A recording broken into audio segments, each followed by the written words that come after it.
Hey, you are listening to Abyss Gazing, a horror podcast where we celebrate all things spooky and mental health. My name is Josh. I am one of the co hosts here, and I will be joined in just a few minutes by my co host, Mark.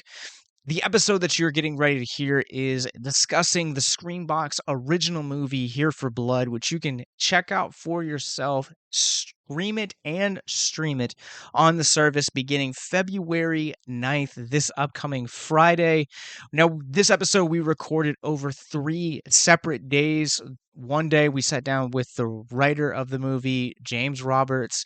Next, we also sat down and recorded our own thoughts and kind of had a general conversation about what this movie says about mental health, as well as how it plays homage to 80s aesthetic of horror. And then we also, on another day, sat down with Shawn Roberts in this one as well, who is the star of this movie.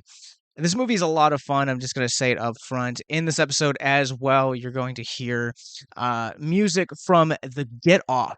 They are a Richmond-based band that you guys can check out for yourself.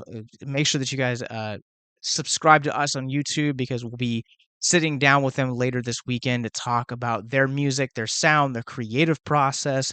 The music that you're going to get ready to hear in this episode is going to be Destruction Aesthetic, which is going to play about halfway through the episode, and then at the end of it, it's going to be Block Party. And you guys can catch the Get Off along with Bunker Hill Bloodbath making their Richmond and Virginia debut. Dens from Face Down Records, as well as Bend the Knee and Wine and Warpaint. All these bands you're going to get to know over the next few weeks, but they are all coming together to celebrate St. Patrick's Day with us at Garden Grove Brewing in Richmond, Virginia here on March 16th. You guys can get details as well as links to the Get Off in the show notes below. Also, details about the show are on our Facebook, and you guys can go to victimsandvillains.net/events for more events. But without further ado, let's talk about cults, wrestling, and more. This is Here for Blood. If you or someone you know is listening to this podcast right now and you're struggling with suicide, addiction, self-harm, or depression, we encourage you guys to please reach out. This is the heartbeat of why we do what we do. Suicide is currently the 10th leading cause of death in the United States, and as of this recording, there are 132 suicides that take place each and every day on American soil. And when you scale back internationally, there are 800,000 successful suicides. That is one death roughly every 40 seconds. So if you or someone you know is struggling, you guys can go to victimsandvillains.net/hope. That resource is going to be right in the description wherever you guys are currently listening or streaming this. There you'll find resources that include the National Suicide Lifeline, which is 1-800-273-8255. You can also text HELP to 741-741. We also have a plethora of other resources, including churches, getting connected with counselors, LGBT resources like the Trevor Project, and also veteran hotline as well.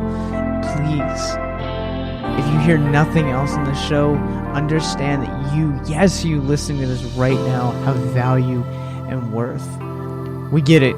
Suicide, depression, mental health, these are hard topics, and the stigma around them doesn't make it any easier. But please consider the resources right in the descriptions below, wherever you guys are listening, because once again, you have value and you have worth. So please stay with us.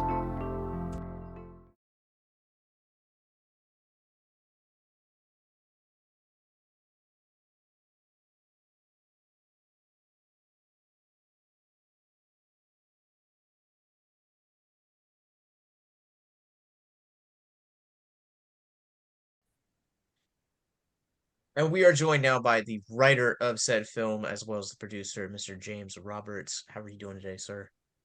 I'm doing very well, thank you. Thank you for having me on your show. Of course, thank you for being here. Mark, you want to kick it off with the first question? So for me, I have a hard time with horror comedy sometimes. It's either too cheesy or not funny, but this was right there in that sweet zone of awesome.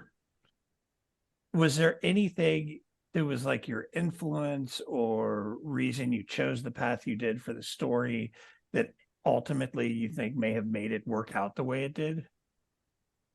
Yeah, well, I mean, for me, I love I don't always say a feel good horror movie. Your Tremors or your Fright Nights. Like I love a really good uh, horror movie. When you leave, you're just like, nice, like that was great. I wanted to write something that wasn't cynical and was upbeat and made the audience leave feeling invigorated. So I was a pro wrestler for a number of years. And I wanted to kind of put all of my love and passion into this script.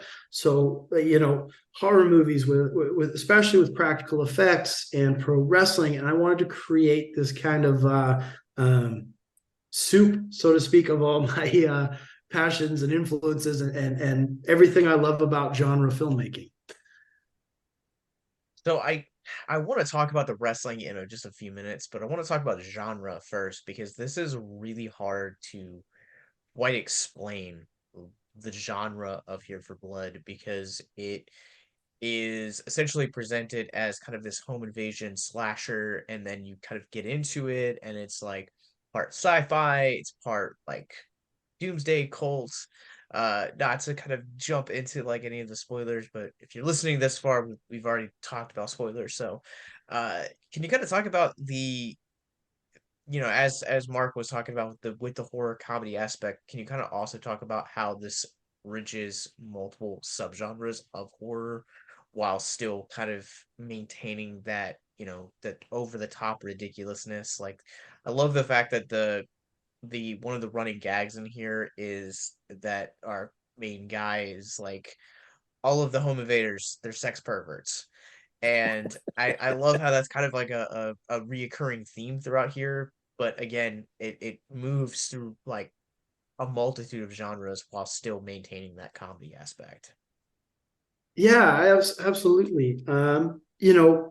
Essentially, I really wanted to just have a insane kind of bonkers experience for the audience. So, I kind of started it off with a bit of a slasher angle, and these guys are all in leather, like they're in an 80s like metal band. And so this wrestler's like that's just weird to him, right? He's like they're trying to break in and they're all dressed up in these weird costumes. So his natural conclusion is, yeah, these guys must be some sort of weird sex perverts or something. Like it doesn't add up to him. He's the last one to clue in on everything. But I wanted to, kind of take it over the top, so to speak, like a lot of pro wrestling. They have the Undertaker was an undead pro wrestler. They have these kind of ridiculous themes and characters that somehow work. So I wanted to kind of go into more of the I guess fantastical elements of genre filmmaking, like your Reanimators or Return of the Living Dead, and really get into practical effects like puppets and latex prosthetics and all that stuff that I just love. So I kind of wanted to run the whole gamut, so to speak, of things I love to see in a horror movie, and I just sort of eased the character sort of into that world. So what he thinks is just your standard slasher fare, he comes to discover it's a little more bonkers than that. Yeah, and that's part of what I liked is you have in horror, you've got your traditional effects that give more horror to the movie, like The Thing, all those creatures and the way they did that. And then you have them that are just over the top to the point that it makes it hilarious. And that's one of the scenes that stood out for me the most was in the kitchen when they take the dude's head off. And it's just like 3 minutes of the guy standing there spraying blood everywhere. So is that things that you come up with the ideas for? Did you collaborate with the director? Or how do you come up with ideas for scenes like that that just stand out as over the top, but also add to the humor of the movie? Yeah, I mean, a lot of that stuff, those gags and stuff, were in the script, and communicating what I was picturing with our special effects team and our actors and everybody. The whole, it's everybody's got to be on the same page, and then you get the footage, and then you go to editing, and my good friend Thomas Vickers was our editor, and he knows my sense of humor. We have a good shorthand with each other, so he knows my sense of humor. So. We pretty much put in every frame of like blood and splatter that we could into the film. Until so when we did that scene, I just didn't want it to stop. I wanted to fully establish that, at that point, these forces that he's battling are not human. That's an inhuman amount of blood. And I just wanted it to be I've described it often as like a Looney Tunes cartoon. It's surreal violence. It's not meant to be disturbing or overly graphic. It's all in good fun, and I want it to be as fun as I hope that comes across to the audience, that it's fun and not to be disturbing imagery, so to speak. It definitely does. Like, as a viewer of this film, you definitely convey a lot of that to the screen really well. I want to go back to how this film incorporates wrestling into this, because not being a wrestling fan myself, I believe to say I'm like a casual fan. I but I love slashers, and I love the way that this kind of implemented that world in with the slasher, like that scene where Tom is like, you know, people elbowing, he's breaking the people's elbow, and to one of the home invaders, and he's trying to kill the guy. And I liked how you guys kind of brought a lot of that world into it when you kind of started imagining what ultimately would be here for blood. How important was it to really bring that world of wrestling into this horror comedy? Well, it's important because horror fans and wrestling fans are very similar in their passion for what they love. And that is, if something is done, disingenuously or cynically, or it's looked at like some sort of attempt to cash in on their passion, they will immediately turn on you. So as having wrestled, I do have a lot of love and respect for pro wrestling, and we wanted to have it in such a way where it wasn't too inside baseball, where somebody who doesn't know anything about wrestling won't know what the heck is going on. But we also wanted to have, some of the action and violence and the lifestyle of the wrestlers, present in the movie, so a real fan, can appreciate it and see the love and respect we have for the medium, and not just so it was a bit of a balancing act between keeping it accessible for people who are either casual or not fans at all, and treating it with enough respect and love that the hardcore fans will see that and appreciate it. Where did the idea of having a pro wrestler as a makeshift babysitter come from? Because that's part of what makes the movie. And my wife watched it with me, and she about died laughing, and still quotes, "She's in the bathroom with cookies and shit," just regularly since we've watched it last week. Yeah. Well, I mean, I wrote an original draft of this script. A producer was looking for a horror film, and he gave me a really, really long list of like guidelines. It has to have this, it has to have that. You can't have this, you can't have that. Just from like a purely like industry business side of like selling it worldwide. And I was like, okay, so I kind of wrote a script within those parameters, and it really sucked. Like, it was the Tom character was originally like, I'm like, okay, this guy needs to kind of kick ass. So I think he did like a tour in the Middle East and then came back, but it wasn't fun. You know what I mean? It was like, oh, he's got PTSD. That's not fun. You know what I mean? It's like, so nothing ended up happening down that road. So when I rewrote it, I'm like, what do I want to see? What do I love? What would I as a fan want to watch? And I'm like, well, let's make this guy a pro wrestler. Like, like Roddy Piper and They Live was so fun to watch him. That Yes. Keith David fight, you know what I mean? Like that is what I love to watch, and that's what makes it fun. And and I think that the pro wrestling angle, because it's a choreographed art. It's not real violence. It's not MMA. It keeps the violence in the film. It gives it an aspect of kind of levity. Like it keeps it fun. It keeps it light. You know that this is elbow dropping a guy is kind of ridiculous, but in this insane context, it works, and it keeps it from being too. It keeps it.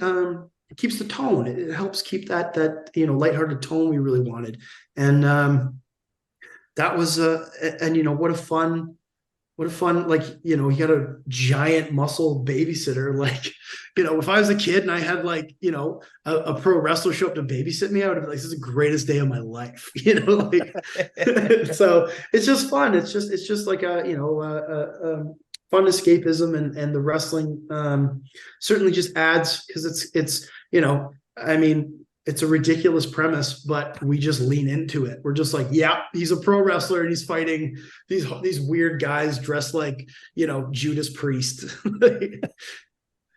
There's a little bit of like when you kind of talk about it in that context, is a little bit of like that kindergarten cop formula in here, where you have Arnold Schwarzenegger. They did a direct to video sequel with Dolph Lundgren, just kind of having this like very larger than life, physically larger also too, muscle guy kind of take over those more nurturing roles. But one of the things that I want to talk about is the development of the Grace character. The Grace character is the child that Tom is responsible for this evening, that everything goes crazy.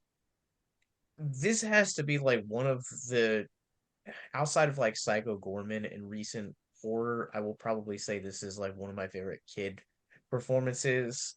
You know, we talked about like the insanity of having a pro wrestler turn babysitter kind of face off against this doomsday cult.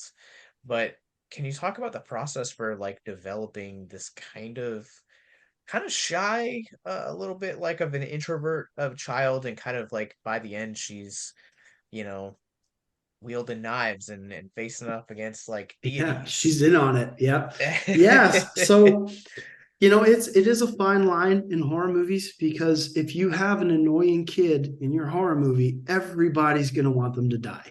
That is like, you have to find somebody that's not going to just be whiny or, too useless, of a character. Like, I didn't want her to just be, screaming and useless the whole time. I'm like, let's have her get in on the fun. Like, let's have this kid, eventually, she's seen so much violence tonight. She's like, oh, this is how we're going to do it. She's like, this is how we're going to get through it. So, finding a balance, really came down to the performer, which was Maya Misljevic. She was 10 on the film set, and she had a polish and an experience well beyond her years. It was kind of miraculous to see. She never complained. She was always prepared. Like, it was like working with a veteran actor, and she was 10. So she really she has a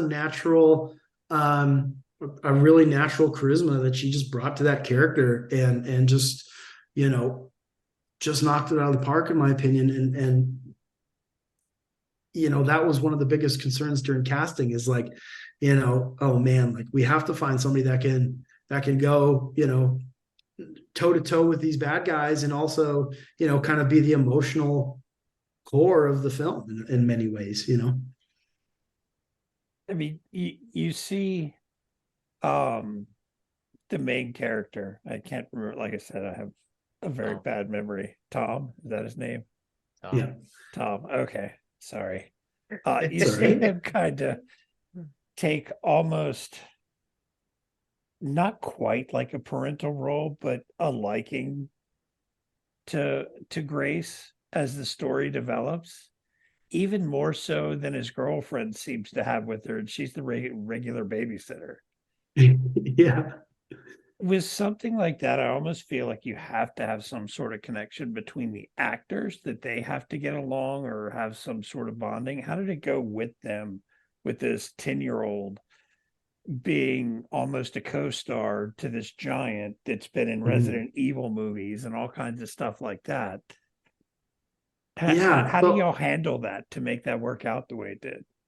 Well, I mean, it was the people. We just lucked out. Maya was very social and professional on set, which helps, right? You don't have to like, nobody's waiting for her to, she was just ready to go, ready to work, a total pro. She loved Marc Andre, who played the big hulking villain that fights Shawn outside, that is trying to essentially kill her or take her. She loved that guy. She thought he was so fun because he's like a big French Canadian wrestler, but he is just the sweetest guy. So she was just having so much fun on set that I think a lot of that just came through with her interaction with, Tom and some of the other characters. She just really was having a blast. And there's a scene in the film where she stabs somebody with a knife, and we called cut. And she was so mad that there wasn't more blood. She was like, "Is that it? Are you serious? That's so weak." Like, she was like trash talking our effects team. She's like, "What was that?" Like, because everybody else has like blood gushing all over them, and she didn't get that. So she was pretty. She was like down to be just part of the madness and insanity. And yeah, we just had really, really good people around, and it made it so much easier, especially because we shot all night shoot. It was an entire night shoot. So it just made life so much easier to have everybody be so, professional, flexible, generous, kind. It was nice. That's awesome. And so our last question, we know you're crunched for time, is, there's also a nod going back to wrestling and some of the home invader elements in here. Like, a lot of the masks, the first guy that we see kind of has like a Sting look to him. Yeah. When you were writing the scripts, how did you envision that these are how the home invaders are going to look, or was that something that was a collaboration between you and production? That was definitely a collaboration between production. We were kind of talking about how did we want these guys to look. And I'm a big fan of the movie The Lost Boys. And I'm like, let's put these guys in like leather jackets. Let's make them look like a metal band. And the actor who played the Slosher's name is Loverboy. It's the guy with the cod piece. There's a memorable little scene with him. But he's a real wrestler. His name's Channing Decker. So we just cast a real wrestler. So you already have this big guy now in this, 80s metal band outfit. And Whitney Archer, who designed the masks, we kind of wanted this guy to be arrogant and vain, so she gave him a very arrogant and vain mask. And just with the hair, with the leather, with the mask, it looked like Sting. It was not by design. It was one of those happy accidents that we had. So it really was just like, it just thematically was like, oh, that's perfect. Of course, that's great. He looks like Sting. So yeah, it worked out. All right, well, thank you so much. We're going to take a quick commercial break. We'll be back on the other side to talk more about Here for Blood.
fine. So Here for Blood is a Screambox exclusive that you can stream for yourself beginning February 9th, this upcoming Friday. But this movie tells the story of a pro wrestler that has to take on babysitting responsibilities to help out his girlfriend, only to find a deadly surprise is waiting for him on the evening of the babysitting gig. And yeah, this movie's wild. Mark, what'd you think of it? I thought it was fantastic. I'm kind of hit or miss on the horror comedy genre. They're either too campy or not funny, and it's hard to find one with a good balance. And this just leaning into the, like you said, pro wrestler, leaning into the wrestling and the babysitting and the way the movie plays out just kind of all works together with its over the top traditional effects. And it's a lot of fun to watch. It it almost feels like a blast from the past, where when you look at, I'm really glad that you kind of brought up the issues with horror comedies, because I think I also have the same reservations where it's either too scary with a couple of jokes placed in here and there, or it's too campy and it's not scary enough. Whereas this kind of walks that line really well, but on the horror aspect, really finds a way to kind of continuously evolve itself, which is something that was really surprising to me. But also, this movie reminded me in the same vein of, I mentioned it being from like another time. And the reason I say that is because when you look at a movie like Psycho Gorman, it feels like they captured 90s through the lens of sci-fi horror comedy. And this definitely feels like a throwback to like 80s B movie that you would find like your mom pop video store, kind of brought in with like that modern sensibility with the wrestling aspect. But there's a lot of that this was just an absolute complete blast from start to finish. Yeah, and the way they lean into the ridiculous nature of the story, it really pays off in the end on how it all comes together. Yeah, there were a lot of things that were like really surprising to me.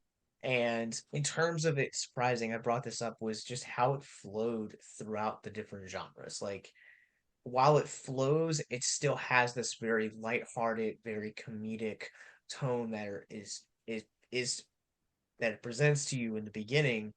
But yeah, I just really loved how over the top it was. I would say that there are moments of it that are zany.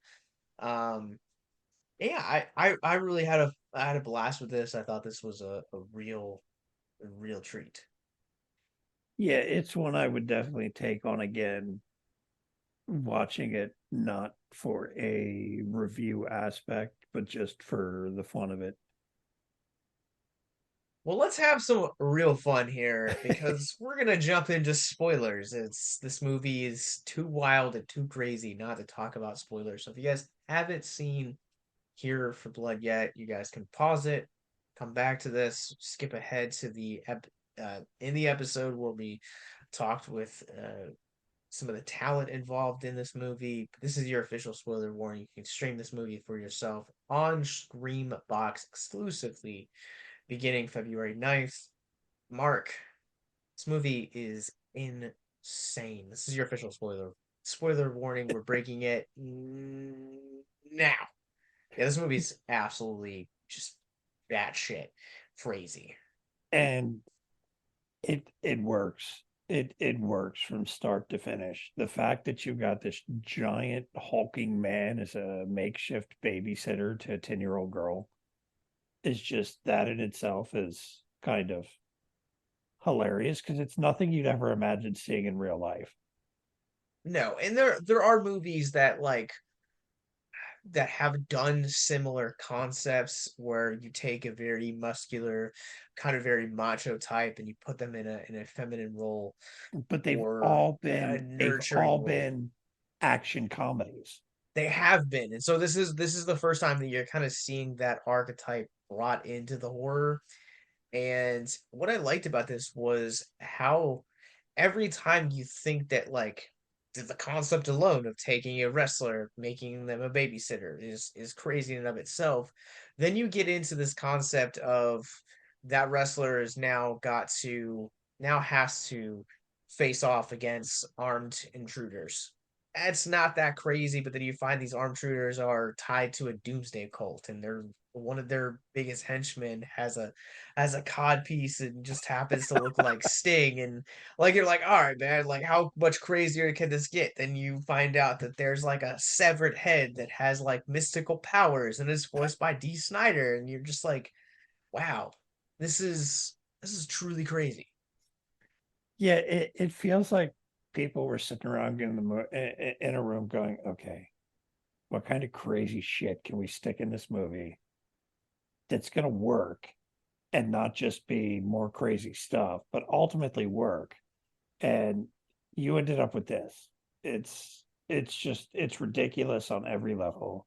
And the traditional effects, like one of my favorite scenes, and they take the dude's head off and he just stands there spraying blood out of his neck for like a couple minutes. And then it starts attacking him again while spraying more blood. And it's funny in the way it plays out and the fact that it's traditional effects and not computer or anything like that. And it makes it that much campier and that much more fun and cheesy.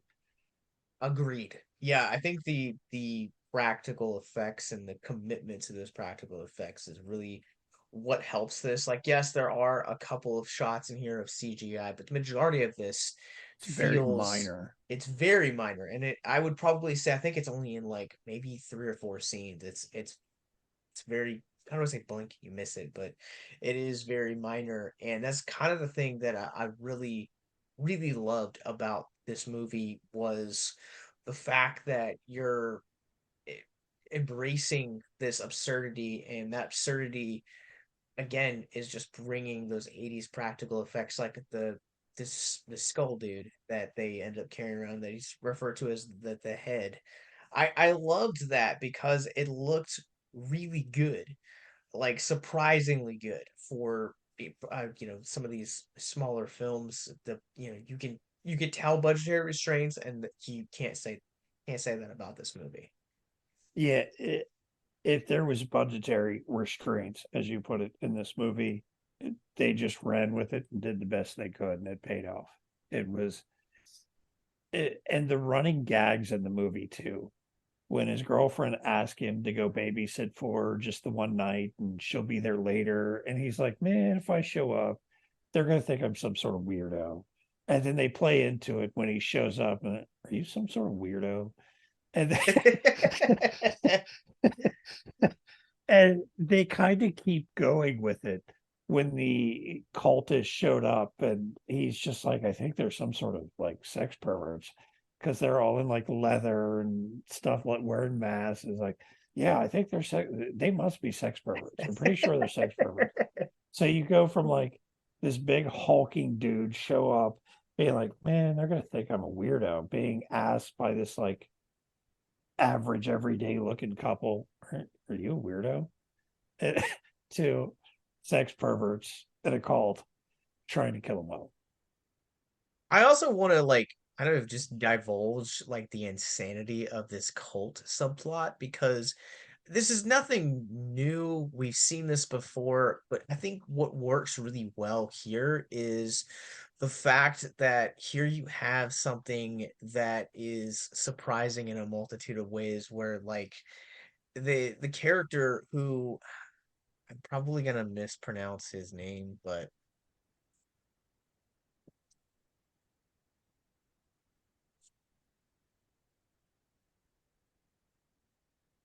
Michael Thurrott.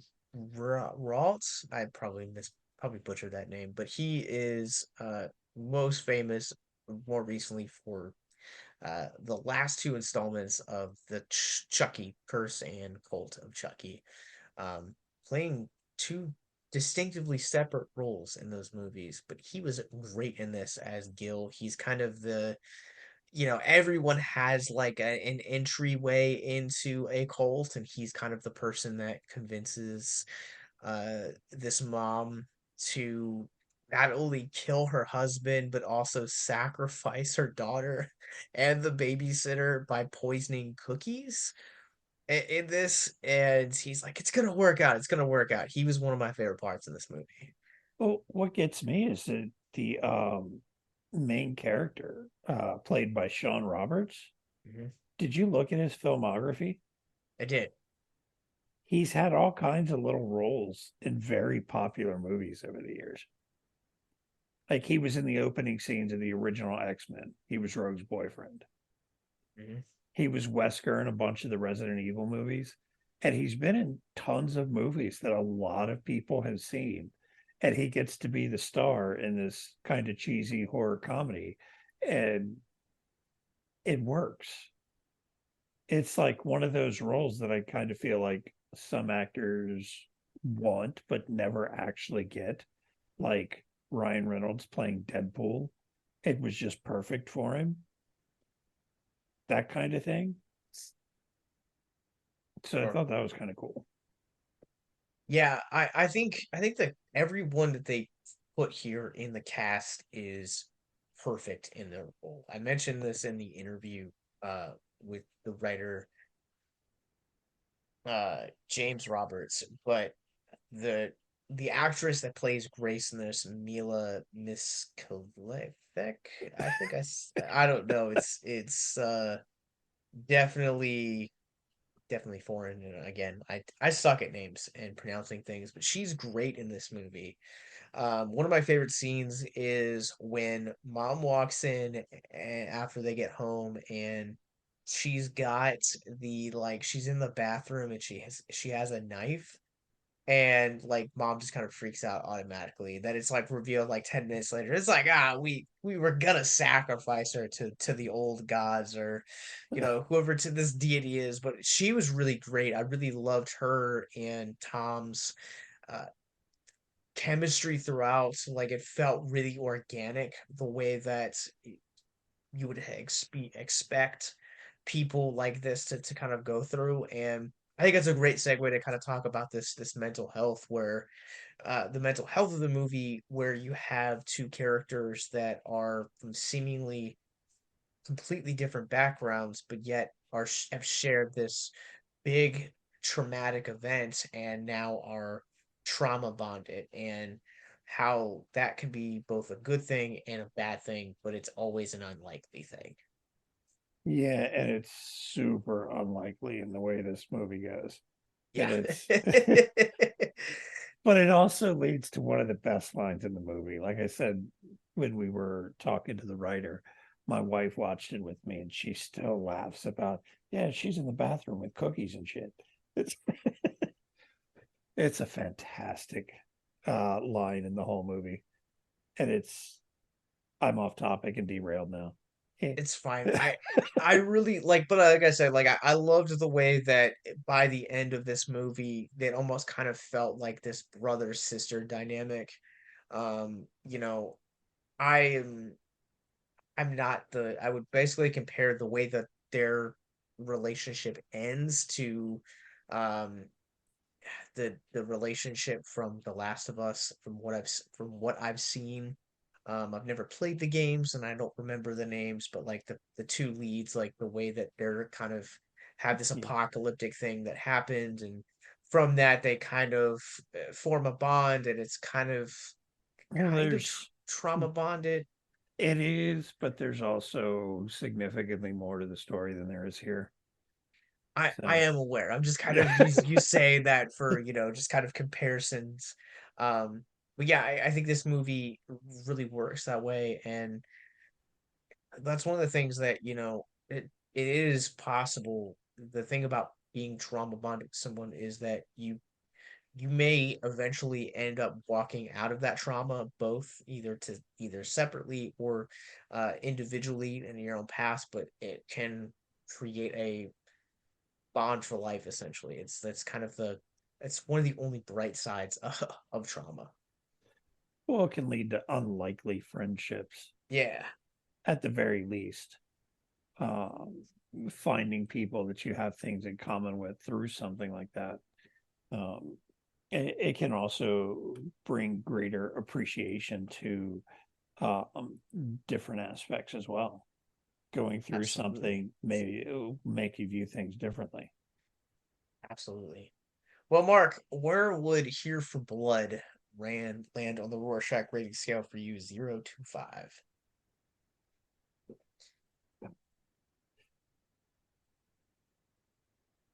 It's a lot of fun, and it's one that I would actually watch again because it's that much fun. So I'd probably have to put it somewhere around a 4.5. Okay.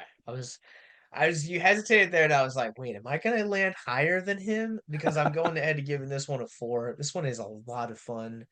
It is just ridiculous in the best sense of the way. And I think this movie really could go down as one of the hidden gems for this year. And I had a blast with this movie. Yeah, it's only January, so as of taping, so We'll see. but yeah, But whatever.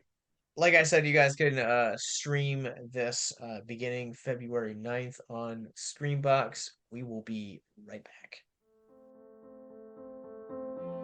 How would you guys like to help us get mental health resources into schools, conventions, and other events? Well, now you can. Simply go to patreon.com/victims and villains for as little as $1 a month. You guys can help us get mental health resources into current and upcoming generations, educate and break down stigma surrounding mental health, suicide, and depression. And you get exclusive content that you can't get anywhere else. And you guys can tell us which Nicolas Cage movie you want us to cover, and we'll do it. All it takes to get started is to go to patreon.com/victims and villains, or simply click the link in the episode description wherever you guys are currently listening or streaming this episode. Pick your tier and get started today. Yes, it's that simple. So quickly select the tier that you want and help us get hope into the hands of the depressed and the suicidal today.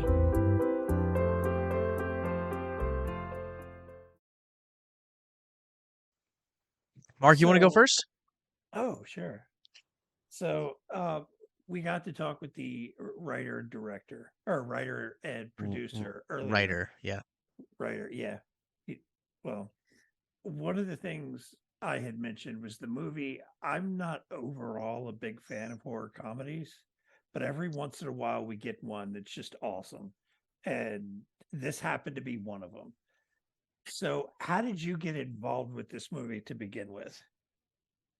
Well, I got recommended by our special effects crew, I think, because we had worked together on a previous project, and I know that the production was looking for somebody who could do the physicality of the role. And as well, yeah, I'm open to the idea. I don't have much going on right now. Let's read the script and find out. So it was probably, I'm 3 pages in and I'm thinking, okay, is this some sort of a joke? Because this is written for me. This is amazing.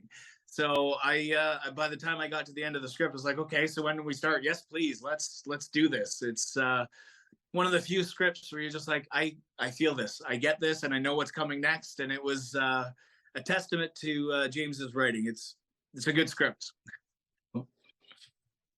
So in this, you play our protagonist, Tom, who is by day a professional wrestler, and by night he is helping out his girlfriend take up the babysitter position. Some of the more surprising elements of this is kind of the way that it infuses different subgenres of horror. And can you kind of just talk about having, to go off of what Mark was saying, can you talk about having that comedic timing in the midst of these home invasion but slasher roots that the film has? I don't know how to speak to this really. The comedy was written in the script. There's no improv. It was James's beats that he figured out, and and it has to do with the casting. We managed to find a group of people that had a good dynamic, and I think our first scene together was a little tentative as we were all trying to figure out the tone. But by the end of the first day, we all agreed, okay, ridiculous. Okay, let's go with that then. And yeah, I mean, I'm the kind of actor who does what's on the page. That's what we've all agreed to. That's what's been paid for. So I'm not going to come up and come on with a bunch of ideas to change the scene before we do it. So basically what you see was in the script, and it's just a testament to the craftsmanship that James has put into it. I mean, some of the lines were great in the movie, and me and my wife watched it when we got to see it, and she's still laughing actually to this day about she's fine. She's in the bathroom with cookies and shit. How many times did you have to do that line without laughing? Well, and that's the other thing. I mean, I want to go to work every day and I want to laugh. So this is the way that I can still kick ass, still have all the gore and laugh. So I was like, this is a freaking dream job. Yeah, man, there are some scenes where everybody behind the camera is just kind of holding it together. But yeah, I mean, that's the best gig you could ask for, because you're having fun, and that's why else would you want to do film, right? And I'm glad that it conveyed, that it translated, because sometimes you think I'm having a great time and I hope that, and it falls flat. But yeah, I mean, the lines hit and the audience responded. I was like, okay, this is great, people get it. So yeah, man, it sure was a good time. One of the things that, as I previously mentioned, that you play a wrestler in this, and can you kind of talk about, I know from like watching other behind the scenes that a role like this could be like really physically demanding on your body. Can you kind of talk about getting in shape for the role of Tom? Well, the idea of getting in shape before a movie is probably a little ridiculous, because we get notice of like, hey, we're going to go to camera in 2 weeks. I can't throw on 20 pounds in 2 weeks, guys. So this is something I have to dedicate years to. And so I have, to my own detriment, probably, because it limits the types of roles that I can do. But realistically, I don't want to be a heroin addict. I want to be the big guy who kicks ass and takes names. And unfortunately, I'm not, 6'5", but I work with what I got. And yeah, man, it's just, I remember back in high school, I had approached my gym teacher because I had a movie coming up and I wanted to lean out. And I said, well, how do I lean out in 2 weeks so that I can go and do this movie? Well, you can't really, you just stay lean.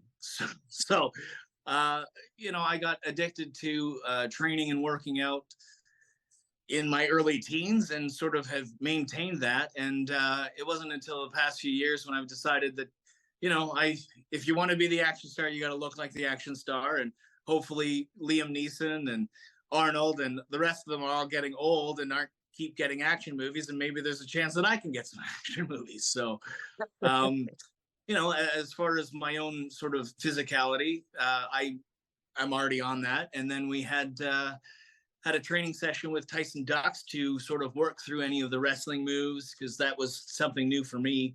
I have martial arts training, but it's not the same. And so it was a really enlightening experience, because I got to learn how to do the wrestling dance. Some of your other movies, looking back through your credits, they've got you listed being in like some of the Resident Evils as Wesker and things like that. How does it compare doing like this kind of B horror comedy to doing something that was in theaters and had a big following and more serious? I think you have higher expectations for a movie of that magnitude, rightfully so. The details are all taken care of. There's a bigger vision there that we can all go and see, and there's artwork, and you see the scenes. And in a movie like this, you just keep your fingers crossed and you hope that wheels don't fall off before we get to the last day. and it's fun because I liken it to summer camp. We're all away from home. We're working at night. We have is this little group together.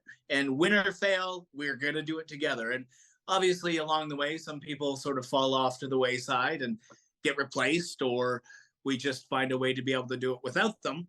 And that certainly happened along the way because low budget, nobody's getting rich. So either you love it or go and do something else, man, because it's not an easy gig sometimes.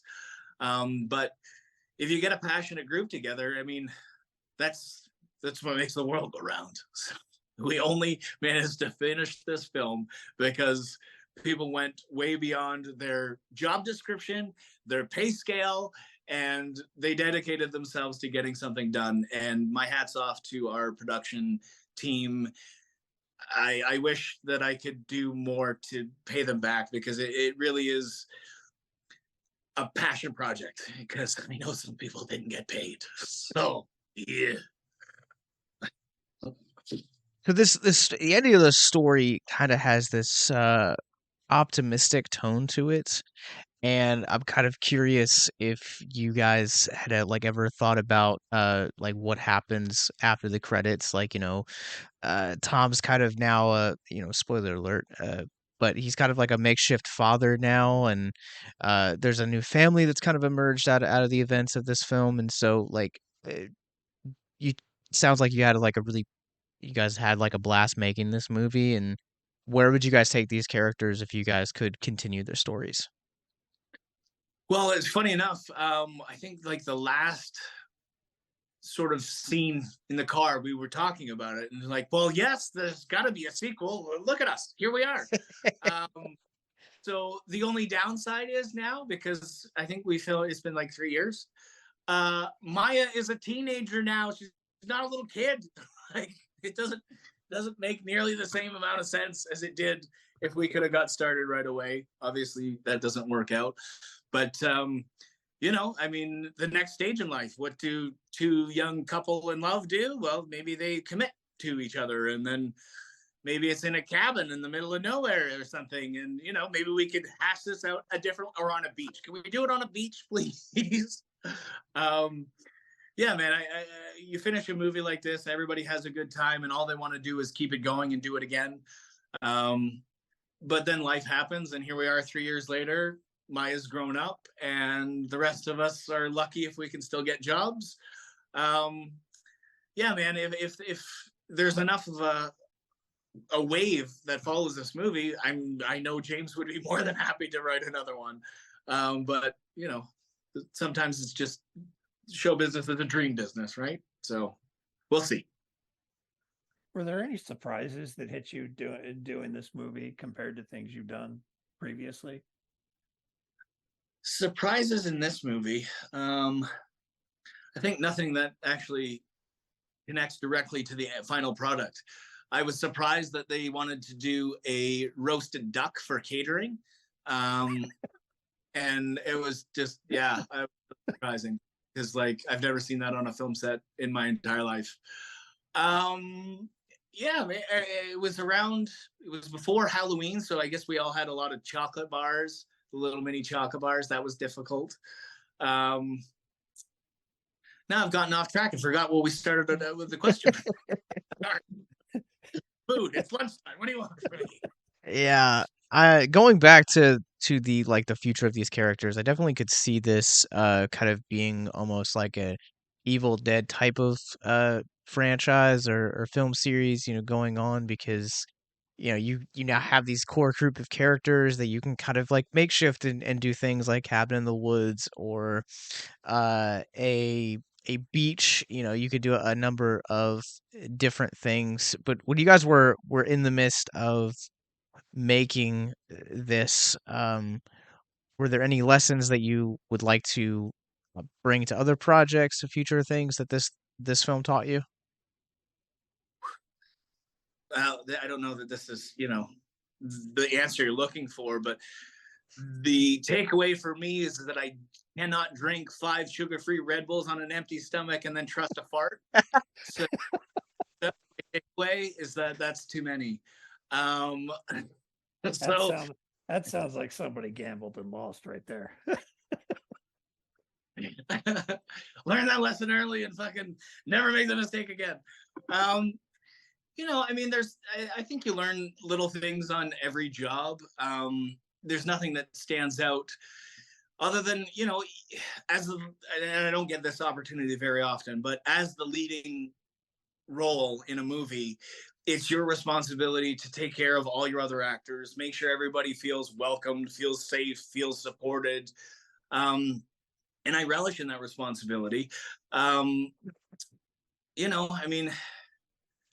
I don't know. Yeah. Sorry. You're fine. Just a dude, man. Just a dude showing up, trying to do my best. Not bump into the furniture. But, Did you find any challenges working with your co-star, Biggs? That I think she was like 10, wasn't she, when y'all recorded? She was. Yeah, was there any challenges that you had to face working with her, or was it just kind of easy, or how did you deal with that? Maya was fantastic. There's always hesitation when working with a child actor, because how is this going to go? Is this your first day on set? What are your parents going to be like? Is this going to be a nightmare? It's already a challenge because of the limited hours that we can work with them. But man, I mean, I don't say this often, but she was the kind of kid that made me want to have my own kids. And I was like, you're so polite and just sweet. And yeah, you are just a great little person. So my compliments to her parents for doing such a good job. But, there was, other than, being cognizant of language on set, it's show business, right? You're in a business. This is a job. You're surrounded by professionals, and she never missed a step, and that's, we got lucky. We definitely got lucky, because it could have been a nightmare, but I've never seen a kid more willing and wanting to be present and addicted to sugar than she was. Amazing. Like, oh, what time is it? It's 2? You want some candy? Let's get you little gummies or something. Yeah, gummies, too many gummies. But yeah, it was really nice, man. It was all around. Can I do it again? So my last question is the art of independent filmmaking is sometimes you work on projects like these, and they'll do the festival runs. Like James said, you guys had a really ridiculous festival run, and sometimes it stays at the festivals. A lot of people don't see it, or it gets buried in streaming. But this premieres on Screambox on February 9th, and this is kind of modern royalty with Terrifier being the same platform as Terrifier 2. Great underground hits like the Cube remake and the Outwaters.